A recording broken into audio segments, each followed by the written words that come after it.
어떤 부부가 평생의 꿈인 집을 장만했습니다. 그래서 이제 이사를 가게 됐어요. 근데 남편이 이사 가는 게 너무 좋았는지 평상시에는 교회를 잘 나가지 않았는데 새롭게 출발하겠다며 교회에 나가겠다라고 말했답니다.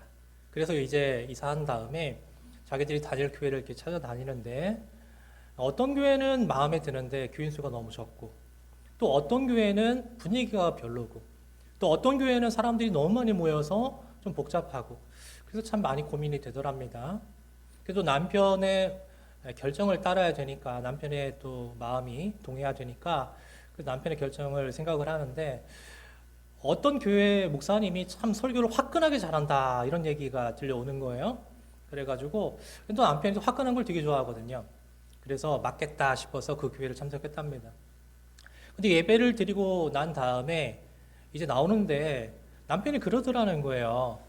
이 교회는 글렀어. 이 교회는 나하고 안 맞아. 지난주 교회가 더 나았어. 그렇게 말하더라는 거예요. 그 의아한 이 부인이 이렇게 물어보는 겁니다. 아니, 당신 지난주 내내 예배 시간에 졸았잖아. 설교 다 듣긴 들은 거야? 근데 어떻게 지난주 교회가 더 낫다라고 그래? 그렇게 말하니까 이 남편이 그러더랍니다.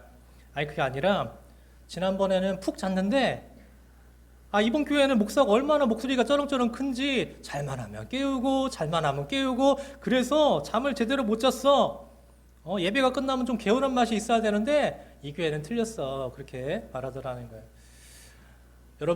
여러분은 예배 드리러 오셨죠? 예배 보러 오신 분 있어요 혹시? 난 예배 보러 왔다.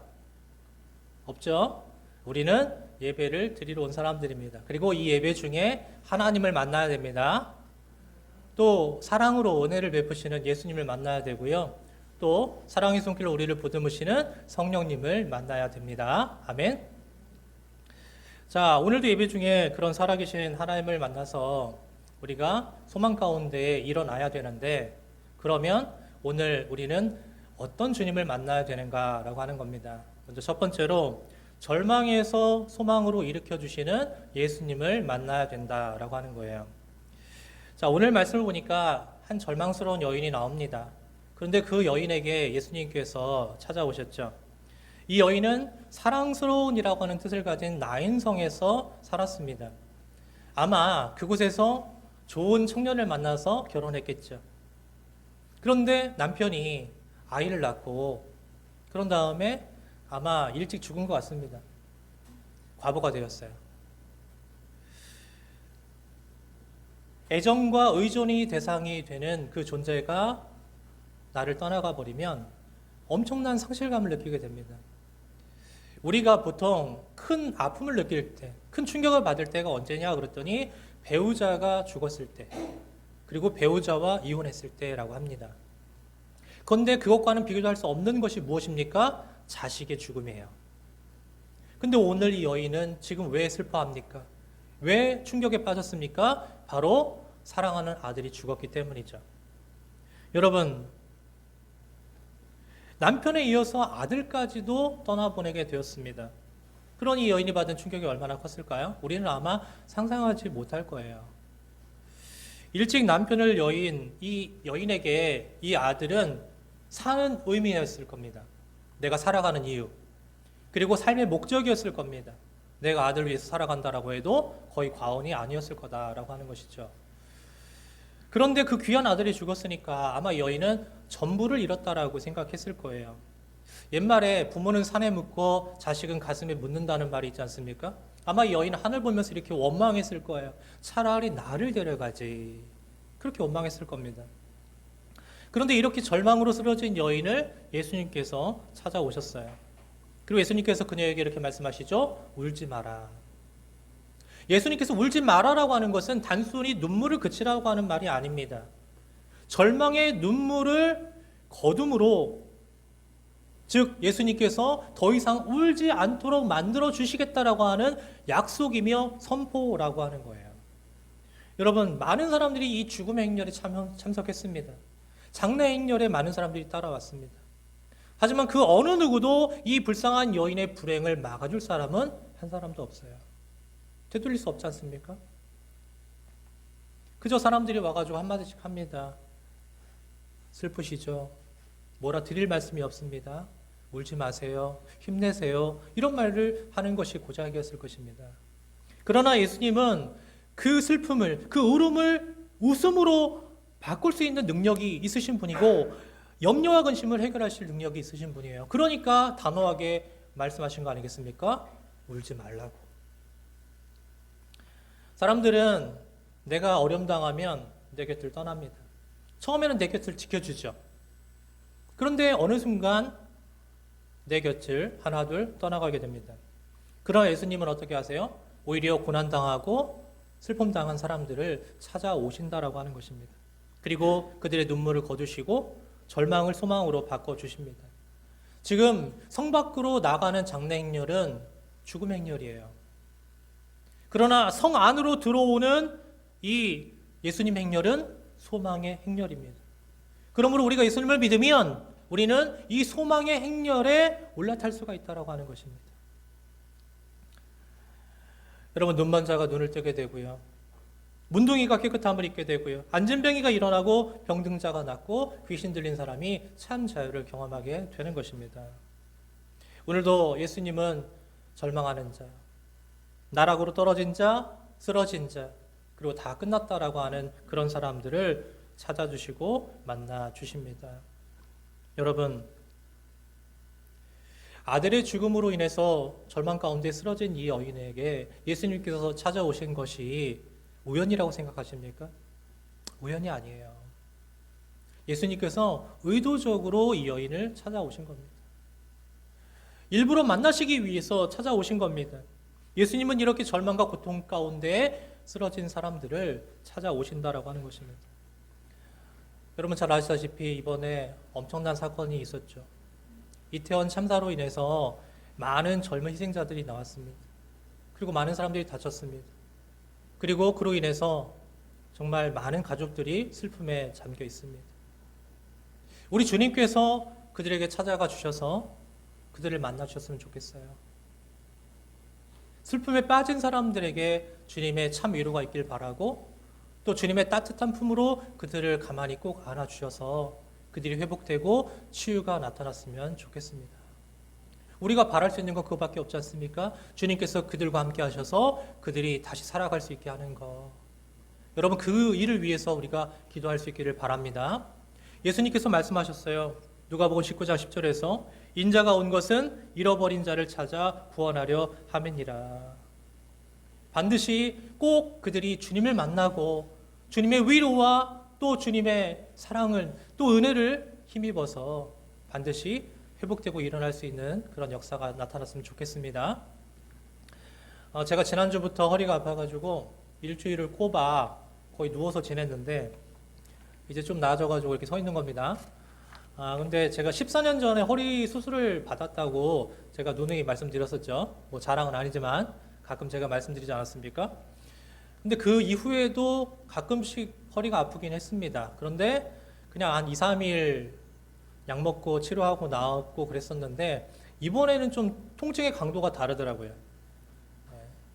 그래서 이번엔 좀 위험하다, 큰일 났다 이런 생각이 들었거든요. 병원에 가니까 의사 말로는 퇴행성 디스크 때문에 그렇답니다. 그러니까 디스크가 분명히 뭔가 누르고 있을 거래요, 신경이. 그런데 통증을 많이 못 느끼기 때문에 그나마 이 정도인 것이지, 통증을 많이 느껴서 뭐 다리가 저리고 이렇게 심해지면 수술도 고려해야 된다라고 이야기하더라고요. 근데 그 정도까지는 아니니까 일단은 약 먹고 물리치료 받고 한번 치료해 보자 이렇게 이야기한 상황입니다. 제가 월요일날 아침에, 지난주 월요일이죠. 월요일날 아침에 이제 차를 몰고 아침에 병원을 가려고 겨우겨우 힘든데 몸을 구겨 넣어가지고 차에 앉았습니다. 그런데 운전을 하려고 하니까 그때 통증이 막 심하게 와가지고 이거는 뭐 내리지도 못하고 운전도 못하는 그런 상황이 온 거예요. 그래서 할 수 없이 119를 불렀습니다. 그 119를 타고서 이제 겨우 병원으로 갔는데, 그래서 거기에서 처치를 받고 주사 치료를 받고, 그러고 난 다음에 이제 집에 와야 되잖아요. 뭐 수술을 해야지 뭐 입원도 되고 하는 건데 뭐 입원도 안 되니까 다시 집에 와야 될 거 아닙니까? 그런데 택시를 타는 게 너무 겁이 나는 거예요. 몸을 구부려야 되는데 그걸 못 하겠는 겁니다. 그러면 어떻게 해야 됩니까? 버스를 타야 돼요. 버스 타고 서서 와야 됩니다. 그나마 서 있는 건 좀 나아가지고, 그래서 병원에서 버스 정류장까지 쩔뚝거리면서 이제 걸어가가지고 버스를 기다려서 버스를 탔어요. 근데 여러분 요즘에는 스마트폰에 버커가 들어가 있지 않습니까? 버스 카드. 그러니까 스마트폰으로 거기다 딱 대면은 띡 하고 찍혀가지고 타잖아요. 근데 제 스마트폰을 딱 댔는데 안 찍히는 거예요. 몇 번을 해도 안 찍히는 겁니다. 굉장히 당황스럽습니다. 왜냐하면 나올 때 뭐 그거 하나 들고 나왔거든요. 핸드폰. 안 찍히잖아요. 아저씨가 막 화가 난 거예요. 돈 안 낸다고. 버스기사 아저씨가 저를 보면서 막 먹튀 정도로 생각하는 것 같아요. 제가 어떻게 하면 좋겠냐고 그러니까 막 승질을 버럭 내십니다. 그래갖고 잠깐 뒤로 물러나가지고 있는데 사람들은 다 죄다 저를 쳐다보고 있죠. 허리는 막 아파 죽겠죠. 이거는 안 찍히죠. 그러니까 막 사중고에 시달리면서 눈총을 받으면서 그렇게 오고 있었는데 뒤를 돌아다 보니까 나중에 다 내리고 저기 보니까 아가씨 한 명이 앉아 있어요. 그 젊은 사람이니까 좀 말이 통할 것 같아. 그리고 가가지고 제가 이렇게 말했습니다. 정말 죄송한데요. 제가 이 버스 카드가 안 돼서 그러니까 한 번만 찍어주세요. 제가 계좌로 보내드리겠습니다. 한 번만 찍어주세요. 그렇게 부탁을 했어요. 그랬더니 이 아가씨가 괜찮다고 찍어드리겠다고 해가지고 딱 찍어줘가지고 제가 내렸어요. 제가 만약에 그거 안 했으면요 아저씨가 저 안 내려줄 것 같이 막 그러더라고요. 솔직히 좀 무서웠습니다. 저를 끌고 어디론가 갈까봐. 집에 와가지고 이제 보니까 등에서 식은땀이 막 줄줄 흐르는 겁니다. 세상에 이런 경험 처음 해봤거든요. 굉장히 비참하고 서글프고 그리고 막 우울하고 그런 감정들이 막 섞여 오는 거예요. 그 후로 이제는 약 먹고 눕고 약 먹고 눕고 병원 갔다가 약 먹고 눕고 약 먹고 눕고 이걸 일주일 동안 계속 반복을 한 겁니다. 한 주간이 정말로 답답하고 우울하고 되게 아픈 한 주였습니다. 제가 119 실려갈 때만 해도 또 수술하겠구나 이렇게 생각하며 갔거든요. 아, 이번엔 정말 안 좋다. 그래가지고 수술하겠거니 이렇게 생각을 했는데 그만큼 또 나아져가지고 여기 서 있다는 게 너무나도 감사하고요. 그리고 아마 이제 제가 아프다는 사실을 알고 여러분들이 이제 기도를 하셨을 건데 또 여러분들의 기도를 들으셔서 제가 많이 회복된 걸로 믿습니다. 그리고 또 오늘 예배 나와서 예배를 준비하고 또 예배를 드리니까 또 주님께서 또 손길로 제 허리를 이렇게 만져주시면서 통증을 많이 경감시켜 주시고 또 이렇게 마음이 제일 문제거든요. 통증보다도 우울했었는데 많이 회복되고 풀리고 그렇게 된 것 같습니다. 그래서 여러분들 보고서 예배 드리니까 너무 감사하고 좋아요. 여러분 그렇기 때문에 우리가 아무리 힘들고 어려운 일이 있더라도 우리가 절망하지 말고 소망 중에 일으켜 주시는 주님을 꼭 만날 수 있길 바랍니다. 주님을 만나면 아무리 힘든 상황이라도요 점차 회복이 돼요. 나아진다라고 하는 이야기입니다. 자, 13절을 보니까 예수님께서 이 여인을 만나주신 이유에 대해서 이렇게 말하고 있습니다. 보시고 불쌍히 여기셨기 때문이다. 이렇게 말합니다. 예수님께서 이 여인을 보면서 불쌍히 여기셨다. 그렇게 이야기합니다. 예수님은 우리의 사정을, 우리의 형편을, 우리의 아픔을 다 알고 계신다는 이야기입니다. 다 보고 계세요. 그렇기 때문에 긍휼한 마음을 가지고 우리에게 찾아오셔서 이렇게 은혜를 주시는 것입니다. 사람들은 다른 사람의 결핍을 통해서 돈을 벌기도 하지만 그러나 우리 주님은 우리를 불쌍히 여기시고 아무런 조건 없이 아무런 대가 없이 우리를 만져주시고 치유해 주시는 주님이심을 믿습니다. 그러니 여러분 긍휼히 여기시는 주님을 꼭 만나서 정말 주님의 사랑을 경험해 볼 수 있길 바라요. 혹시 여러분 절망 중에 있어요? 그렇다면 내 삶의 현장에 주님께서 함께 계시다라고 하는 사실을 확신하시길 바랍니다. 늘 절망 가운데 빠져 있는 그 어려운 상황 속에서도 주님은 찾아오십니다. 아니 오늘 이 순간 우리 가운데서도 주님은 우리를 만나주고 계십니다. 그리고 문제 해결을 해주시길 원하시죠. 그러니 소망으로 우리를 일으켜주시는 예수님을 꼭 만나서 회복될 수 있는 여러분 되기를 바랍니다. 두 번째로 죽어져가는 나를 생명으로 일으키시는 예수님을 만나야 합니다. 자, 이 여인이 절망한 이유가 뭐예요? 남편도 죽고 아들도 죽었어요. 한마디로 말하면 죽음이 문제라는 것입니다. 죽음이 문제였어요. 죽음 때문에 이 여인이 절망한 것입니다. 그런데 예수님이 이 죽음의 행렬을 찾아오셔서 뭐로 바꿔주시죠? 생명의 행렬로 바꿔주셨다라고 하는 사실입니다. 그러니까 예수님을 만나면 죽음도 생명으로 바뀌게 된다라고 하는 거예요. 그러니까 대역전 드라마가 일어나게 되는 것이죠.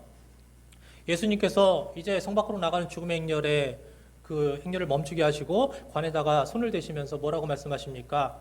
청년아 일어나라 이렇게 말하잖아요. 청년아 일어나라. 여러분, 청년은 아직 죽음의 관에 들어가 있으면 안 돼요. 아직도 살 날이 많아요. 그죠? 청년은 아직 죽음의 관에 들어가면 안 됩니다. 그런데 가만히 보면 살아는 있는데 죽은 것처럼 살아가는 사람들이 있어요. 더러. 살아있는데 너무 무기력하고 너무 힘없고 아무 소망 없이 살아가는 사람들이 있지 않습니까? 조금 힘들다고, 한번 실패했다고, 몸이 아프다고, 일이 제대로 안 풀린다고, 허무주의 관 속에 들어가고 열등감의 관 속에 들어가서 나는 할 수 없다 그러면서 그냥 벌렁 드러누워 있는 사람들이 얼마나 많이 있습니까? 여러분, 이런 사람들을 향해서 오늘 주님께서 말씀하세요. 일어나라 라고 말씀하십니다. 하나님의 살아있는 말씀을 붙들면 우리는 절망 속에서도 희망을 가질 수가 있습니다. 죽음 가운데서도 다시 살아 움직이는 그런 놀라운 기적을 체험할 수 있게 될 줄 믿습니다. 여러분, 인류 역사상 인간을 가장 불행하게 만들고 슬프게 만들고 힘들게 만드는 그 죽음을 어느 누가 막았습니까? 어느 누가 이 죽음을 막고 해결했습니까? 아무도 없습니다. 그러나 오직 한 분 예수 그리스도께서 이 죽음에다 손을 대시고 정말 죽음으로 가는, 죽음의 행렬 속으로 들어가는 그 많은 사람들을 위해서 그 죽음의 행렬을 생명의 행렬로 바꾸시기 위해서 역사 속으로 뛰쳐들어오지 않으셨습니까? 그래서 예수님께서 요한복음 11장 25절 26절에서 이렇게 말씀하셨죠. 나는 부활이요 생명이니 나를 믿는 자는 죽어도 살겠고 무릇 살아서 나를 믿는 자는 영원히 죽지 아니하리니 이것을 네가 믿느냐. 아멘. 여러분, 그래 예수님을 만나면 우리는 죽음으로부터도 자유를 얻을 수가 있습니다. 예수님께서는 썩어져가는 나사로를 향해서 나사로야 나오너라 라고 선포하셨습니다. 그랬더니 무덤 속에 잠자고 있었던 나사로가, 썩은 냄새 풀풀 풍기고 있었던 나사로가 살아서 걸어 나오지 않았습니까? 여러분, 늦지 않아요. 예수님께서 함께 하시면 결코 늦은 시간은 없습니다. 또한 예수님께서는 죽은 야이로의 딸에게 달리다금이라고 선포하십니다. 소녀여 일어나라. 그랬더니 죽었던 딸이 다시 살아납니다. 여러분, 왜 예수님께서 이런 기적을 보여주시는 걸까요? 그 이유는 생명의 주인이 바로 하나님이심을 우리로 하여금 알게 하시려는 것입니다. 생명은 하나님께 있다. 하나님께서 하시는 일이다. 그렇기 때문에 누구든지 예수님의 음성을 듣게 되면 죽음의 세력이 물러가고 부활의 생명으로 일어난다는 사실을 우리로 하여금 알려주시는 거예요. 그 말씀을 해주시길 원하시는 것입니다. 사랑하는 여러분, 혹시 지금 죽음의 행렬 가운데 있습니까? 아니면 생명의 행렬에 가담하고 계십니까? 여러분 꼭 기억하세요. 요한복음 5장 25절에서 주님은 이렇게 말씀하셨습니다. 진실로 진실로 너희에게 이르노니 죽은 자들이 하나님의 아들의 음성을 들을 때가 오나니 곧 이때라. 듣는 자는 살아나리라. 아멘. 여러분, 예수님을 만나면 생명이 시작됩니다. 아무리 절망 가운데로 가고 있었어도, 아무리 죽음 가운데로 가고 있었어도 예수님을 만나면 생명으로 돌아서게 됩니다. 생명의 행렬로 나아가게 됩니다. 마른 나무도 새순이 돋고 고복나무에도 꽃이 피게 됩니다. 여러분, 이 시간 우리 마음속에 혹시라도 사망으로 가까이 가려고 했었던 그러한 마음들이 있었다라고 한다면 예수님을 진정으로 만나시고 사망의 행렬이 아니라 생명의 행렬로 나아갈 수 있는 여러분 다 되시기를 축복합니다. 마지막으로 세 번째, 동정받은 나를 영광으로 일으키시는 예수님을 만나야 됩니다. 여러분, 유대인들은 사람이 죽으면 당일 장사를 지내요. 우리는 3일장 하잖아요. 그런데 유대 지방은 기후탓도 있고 해가지고 당일 장사를 지냅니다. 이제 이 아들의 장사 행렬이 쭉 나갑니다. 그럴 때 보면은 참 우리나라랑 좀 비슷한 게 있어요. 옛날에 어렸을 때 보면 상여 나가는 거 보신 적 있어요? 시골에 사신 분들은 아마 알 겁니다. 상여 행렬이 이제 동네에서 누군가 돌아가시면 나가는 걸 본 적이 있는데 유대도 우리랑 비슷합니다. 앞에서는 이제 피리 부는 사람이 막 슬픈 피리를 불고, 그 다음에 가족들과 친지들이 앞서 나가면서 곡하고, 그 다음에 상여 뒤에는 이제 노래, 애가를 부리는 사람들, 그런 사람들이 뒤를 따르면서 이게 상여가 나갑니다. 아마 많은 사람들이 여자를 동정했을 거예요. 처음에 남편이 죽었을 때 얼마나 안타까워했겠습니까? 참 좋은 가정이었는데 남편이 일찍 죽었어. 얼마나 안타까워요? 그런데 이제는 하나밖에 남지 않은 자기 사랑하는 귀한 아들이 죽어버린 겁니다. 그러니 많은 사람들이 뭐라고 생각했겠습니까? 혀를 끌끌 차면서 아우 참 안 됐어. 불쌍해. 어떻게 살아? 이렇게 여러분 이야기하지 않았겠습니까? 그 동정심이죠. 그런데 이 동정받던 여인이 예수님을 만나자마자 어떻게 됩니까? 완전히 바뀌게 되지 않습니까? 일단 죽었던 아들이 살아났어요. 그리고 그걸 보았던 동네 사람들이, 그 죽음 행렬을 따르던 사람들의 반응도 싹 바뀌게 되지 않았습니까? 자, 16절을 보니까요, 모든 사람들이 두려워했다라고 그럽니다. 놀랬다. 뭐에 놀랬을까요? 바로 하나님의 살아계심에 놀랬다는 거예요. 하나님의 살아계심에 놀랬다. 그걸 딱 보고선 그들이 뭐라고 고백합니까? 큰 선지자가 일어났다. 하나님께서 돌보셨다라고 하면서 외치기 시작합니다. 그렇게 고백하기 시작합니다. 이제는 이 여자는요, 동정의 대상이 아닌 거예요. 이제는 그 가정을 볼 때마다 사람들이 무엇을 이야기하겠습니까? 하나님의 살아 역사함을 경험하였다. 하나님께서 그 가정을 정말 보면서 하나님이 자기 백성들을 돌보신다라고 하는 그러한 사실을 깨닫게 되지 않았겠습니까? 여러분, 그런 다음에 어떻게 합니까? 17절 보니까 예수께 대한 이 소문이 온 유대와 사방에 두루 퍼지니라. 여러분, 우리의 삶도 이렇게 되어야 되지 않겠습니까? 이렇게 바뀌어야 되지 않겠습니까? 여러분, 사람들이 우리를 볼 때 살아계신 하나님께 영광을 돌리고요, 그리고 우리의 삶의 진보와 기적을 통해서 그 사람들이 예수님을 만날 수 있도록 해주는 그런 삶이 돼야 돼요. 우리의 삶이. 그냥 딸딸 외운 그런 전도 문구만을 가지고 나아가서 사람들에게 전했다고 해서 우리가 전도했다, 내 할 도리 다 했다, 그게 아니라 나의 삶 속에서 바로 이렇게 하나님의 살아계심, 그리고 하나님의 영광이 어떻게 나타나는지에 대한 그런 삶의 간증, 생생한 간증을 가지고 나아가서 사람들에게 선포하고 전해야 되지 않겠습니까? 그게 우리의 삶이 되길 원합니다. 그러니까 동정받는 사건이, 동정받는 환경이, 동정받는 그런 상황이 더 이상 동정받는 사건으로 되지 않도록 우리가 만들어야 된다라고 하는 이야기입니다. 예전에 어떤 목사님이 저보고요, 참 독하다라고 하는 말을 하셨어요. 한 자리에서 19년째 기독교회 하고 있으니까 저보고 독하다는 거죠. 어디 가지도 않고 여기만 있다고. 또 동기 목사들을 만나면 그들이 저한테 이런 말을 할 때가 있었습니다. 아유, 너 아직도 거기 있냐? 이렇게 말할 때가 있었습니다.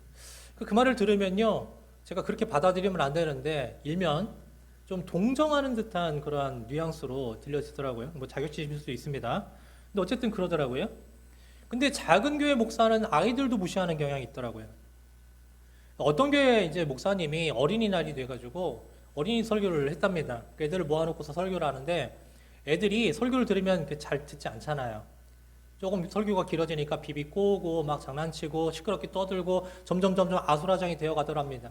그럼에도 불구하고 이 목사님이 끝까지 설교를 간신히 마치고 이제 예배를 다 마치고 축도를 하려고 두 손을 번쩍 들었대요. 그랬더니 오늘 처음 온 어떤 애가 옆에 있는 친구 옆구리를 쿡쿡 찌르면서 그랬다는 거예요. 야, 니네 목사님 왜 손 들고 있냐? 그렇게 물었다는 거예요. 그랬더니 이 친구가 하는 말이, 야 바보야, 그것도 몰라? 설교 못해서 하나님한테 벌 서는 중이잖아. 그렇게 얘기를 하더라는 거예요. 여러분, 사람이 힘없고 백없고 또 실패하고 연약하면 사람들이 일단 그 사람을 바라볼 때 동정하는 그런 생각으로 바라봅니다. 동정 모드로 들어가게 된다는 것입니다. 그러나 아무리 그런 상황에 우리가 처해 있을지라도 우리가 주님을 만나잖아요. 그럼 더 이상 동정적인 상황 속에만 머물러 있는 것이 아니라 나의 그런 상황 속에서도 오롯이 우리는 절망적인 상황과 환경도 하나님께 영광 올려드릴 수 있는 기회로 삼을 수가 있다고 하는 이야기입니다. 그러니까 여러분, 절망 속에 빠져 있는 동정적인 상황 속에 우리가 있더라도 거기에 안주하거나 그냥 거기에 머물러 있지 말고 거길 나와야죠. 이제 주님 만나서 주님의 은혜 받아서 거기를 박차고 나와야 되지 않겠습니까? 그래서 하나님께 영광 올려드릴 수 있는 그 기회로 삼아야 되지 않겠습니까? 그런 모습으로 우리가 변화되어야 된다라고 하는 이야기입니다. 여러분 혹시 내 인생 이렇게 살다가 끝난다 이렇게 생각하는 분 없길 바라요. 정말 끝난 것 같은 그런 삶도 끝난 게 아닙니다. 능히 하나님의 영광을 위해서 쓰임받는 인생이 될 수 있다라고 하는 것입니다. 성경에 나오는 삼손이라고 하는 사람을 보더라도 알 수 있겠죠. 여러분 삼손은 어떤 사람이에요? 젊을 때 그렇게도 주변 사람들에게 속을 끓이고 짐덩어리 같은 존재였습니다. 하나님께 받은 능력이 커요. 근데 그 능력을 잘못 사용해서 자꾸 문제만 일으키고 사고만 일으키고 다닙니다. 그래서 사람들로 하여금 동정을 받는 사람이었죠. 사람들이 무서워하기도 했지만 사실은 동정했을 겁니다. 저런 큰 능력을 받고 태어나갖고 왜 저렇게 살아? 그렇게 동정을 받았을 거예요. 근데 그의 말년이 어떻습니까? 말루가 어떻죠?